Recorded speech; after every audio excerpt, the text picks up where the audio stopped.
بسم اللہ الرحمن الرحیم۔ السلام علیکم۔ شب برات شعبان المعظم کی 15ویں رات کو شب برات کہا جاتا ہے۔ برات کا مطلب ہے نجات کی راحت۔ اس رات کی خصوصیت یہ ہے کہ اللہ تعالیٰ اس رات اپنے نیک بندوں کو اپنی خصوصی رحمت سے نوازتا ہے۔ اس رات میں ہر امر کا فیصلہ ہوتا ہے اور اللہ تعالیٰ اپنی مخلوق میں رزق تقسیم فرماتے ہیں اور پورے سال میں اپنے بندوں سے سرزد ہونے والے اعمال اور پیش آنے والے واقعات سے اپنے فرشتوں کو باخبر کرتے ہیں۔ حضرت ابو بکر صدیق رضی اللہ تعالی عنہ سے روایت ہے، وہ فرماتے ہیں رسول اللہ صلی اللہ علیہ وآلہ وسلم نے فرمایا، اٹھو شعبان کی 15ویں رات کو، اس لیے بالیقین یہ رات مبارک رات ہے۔ اس رات کو اللہ تعالیٰ اپنے بندوں سے فرماتے ہیں کہ ہے کوئی ایسا جو مجھ سے بخشش طلب کرے اور میں اسے بخش دوں، اور تندرستی مانگے میں اسے تندرستی دوں، ہے کوئی محتاج کے آنسو حالی چاہتا ہو تو اس کو آسودہ کر دوں۔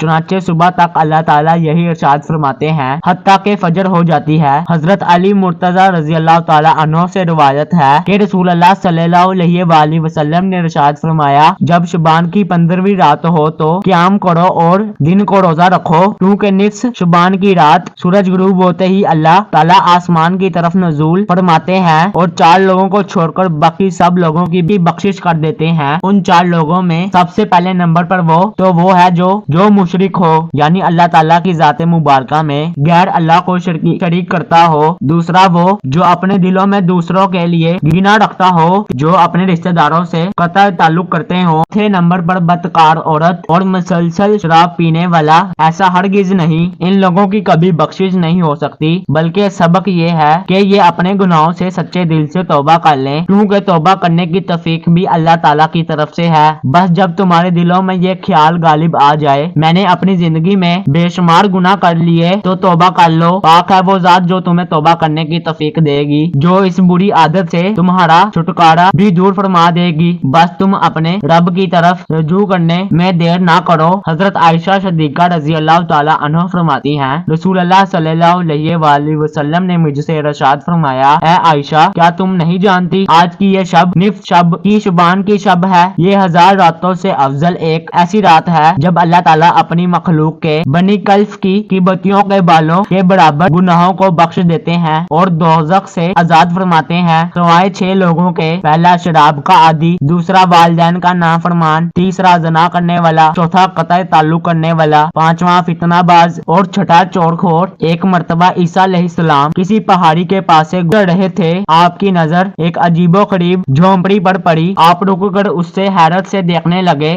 اسی موقع پر اللہ تعالیٰ نے وحی نازل فرمائی اور ارشاد فرمایا، اے عیسیٰ، کیا اس سے زیادہ عجیب چیز تم پر ظاہر نہ کر دوں؟ عرض کیا، جی ہاں ضرور۔ چنانچہ اس جھونپڑی میں سے ایک بزرگ ہاتھ میں عصا لیے باہر آئے۔ حضرت عیسیٰ علیہ السلام نے اس بزرگ سے پوچھا، آپ کتنے عرصے سے اس جھونپڑی میں عبادت کر رہے ہیں؟ بزرگ نے جواب دیا، 400 برس سے۔ یہ سن کر عیسیٰ علیہ السلام نے بارگاہ الہی میں عرض کی، اے اللہ، تیرے اس معجزے کو دیکھنے کے بعد میرا یہ گمان ہے کہ اس بندے سے زیادہ عبادت گزار بندہ کوئی اور نہیں۔ اللہ تعالیٰ نے ارشاد فرمایا، اے عیسیٰ، میرے محبوب نبی کی امتی کا شعبان کے مہینے کی آدھی رات کی عبادت میں آدھی رات میں 2 نوافل ادا کر لینا اس بزرگ کی 400 برس کی عبادت سے افضل ہے۔ حضرت ابو ہریرہ رضی اللہ تعالی عنہ فرماتے ہیں، حضور اکرم صلی اللہ علیہ وآلہ وسلم نے ارشاد فرمایا، میرے پاس آدھی شعبان کی رات جبرائیل امین علیہ السلام تشریف لائے اور عرض کرنے لگے، اے اللہ کے رسول، اپنا سر مبارک آسمان کی طرف اٹھائیے۔ میں نے ان سے دریافت کیا، ایسا کیوں؟ اس رات میں ایسا کیا ہے؟ جبرائیل امین علیہ السلام فرمانے لگے، یہ وہ رات ہے جس رات اللہ تعالیٰ رحمت کے 300 دروازے کھول دیتے ہیں اور ہر اس انسان کو بخش دیتے ہیں جس نے اس کے ساتھ کسی کو شریک نہ ٹھہرایا ہو، بشرطے کہ وہ جادوگر نہ ہو، سود خور نہ ہو، زانی نہ ہو، شراب کا عادی نہ ہو۔ ان لوگوں کی اللہ تعالیٰ اس وقت تک بخشش نہیں فرماتے جب تک کہ وہ توبہ نہ کر لیں۔ ماہ شعبان کے 15ویں شب کے بارے میں حضرت محمد صلی اللہ علیہ وآلہ وسلم فرماتے ہیں، اے عائشہ، کیا تم جانتی ہو کہ اس رات کو کیا ہوتا ہے؟ عرض کیا، یا رسول اللہ، آپ بتائیے اس میں کیا ہوتا ہے؟ آپ نے فرمایا، اس رات کی فضیلت یہ ہے کہ آدم علیہ السلام کی اولاد میں سے جو شخص اس سال پیدا ہوگا اور جو اس سال میں مرے گا، اس کا مرنا اور پیدا ہونا لکھا جاتا ہے، اور جو فرشتے ان کاموں پر مقرر ہیں ان کو اس امر کی اطلاع دی جاتی ہے، اور جتنا رزق مخلوق کو اس برس میں ملے گا سب لکھ دیا جاتا ہے۔ اس 15ویں رات کی اللہ تعالیٰ سورج ڈوبتے ہی اس دنیا کے اوپر جو آسمان ہے اس پر تشریف لے آتے ہیں اور ارشاد فرماتے ہیں، ہے کوئی جو مجھ سے بخشش کا طلبگار ہو، رزق چاہتا ہو، مصیبت کا مارا ہو، دعا کرے تو میں اس کی مصیبت کو دور کر دوں گا۔ اسی طرح صبح ہونے تک ارشاد فرماتے ہیں، بس بندوں کو چاہیے کہ اس رات خوب عبادت کریں اور اپنے گناہوں کی معافی مانگیں اور 15ویں کا روزہ رکھیں۔ اللہ تعالیٰ اس رات میں اپنی مہربانی سے بے شمار بندوں کو بخش دیتا ہے، مگر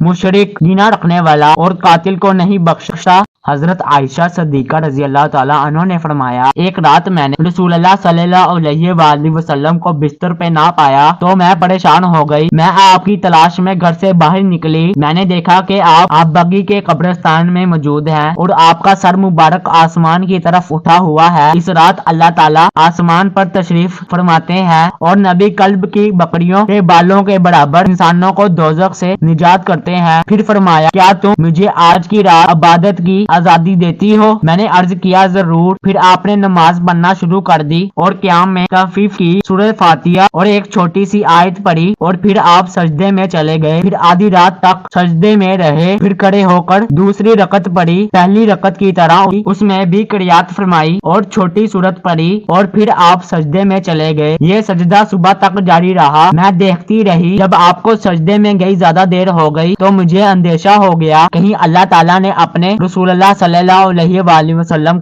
کی روح مبارک کو قبض تو نہیں کر لیا۔ پھر جب میرا انتظار طویل ہو گیا، بہت دیر ہو گئی تو میں آپ کے قریب پہنچی، تو پھر میں نے رسول اللہ صلی اللہ علیہ وآلہ وسلم کے تلووں کو چھوا تو پھر آپ نے حرکت فرمائی تو میں نے خود سنا آپ سجدے کی حالت میں یہ الفاظ عطا فرما رہے تھے، الہی میں تیرے عذاب اور تیری عفو اور بخشش کی پناہ میں آتا ہوں، تیرے قہر سے تیری رضا کی پناہ میں آتا ہوں، تجھ ہی سے پناہ چاہتا ہوں، تیری ذات بزرگ برتر ہے، میں تیری ثنا بیان نہیں کر سکتا، تو آپ ہی اپنی ثنا کر سکتا ہے اور کوئی نہیں کر سکتا۔ بے شک صبح کو میں نے عرض کیا کہ آپ سجدے میں ایسے کلمات ارشاد فرما رہے تھے کہ ویسے کلمات میں نے آپ کو ادا کرتے ہوئے کبھی نہیں سنا۔ حضور نے دریافت فرمایا، کیا تم نے عطا کر لیے؟ میں نے عرض کیا، جی ہاں۔ آپ نے فرمایا، خود بھی یاد کرو اور دوسروں کو بھی سکھا دو، کیونکہ جبرائیل امین علیہ السلام نے سجدے میں مجھے ان کلمات کا پڑھنے کا حکم دیا تھا۔ آخر میں آپ سے گزارش ہے، جمعے کے دن ایک دفعہ سورہ فاتحہ، 3 دفعہ سورہ اخلاص، اول آخر درود شریف پڑھ کر اللہ سے دعا کریں، یا اللہ جو میں نے پڑھا ہے قبول فرما، اگر اس میں کوئی غلطی خدائی ہو گئی ہو تو معاف عطا فرما، اور حضرت آدم علیہ السلام سے لے کر آج تک جتنے بھی مسلمان کلمے کی حالت میں فوت ہوئے ہیں ان سب کو عطا فرما اور آئندہ پڑھنے کی توفیق عطا فرما۔ امید کروں گا ویڈیو اچھی لگی ہوگی۔ اگر ویڈیو اچھی لگی ہو ویڈیو کو لائک کر لیں، چینل کو سبسکرائب کر لیں، بیل نوٹیفیکیشن کو پریس کر لیں تاکہ آنے والی ویڈیو کا نوٹیفیکیشن آپ کو بر وقت مل جائے، اور ویڈیو کو شیئر ضرور کرنا اپنی فیملی ممبر کے ساتھ، اور اپنی رائے کا اظہار کمنٹ سیکشن میں ضرور کرنا۔ ملتے ہیں کسی اچھی ویڈیو میں، تب تک کے لیے اللہ حافظ۔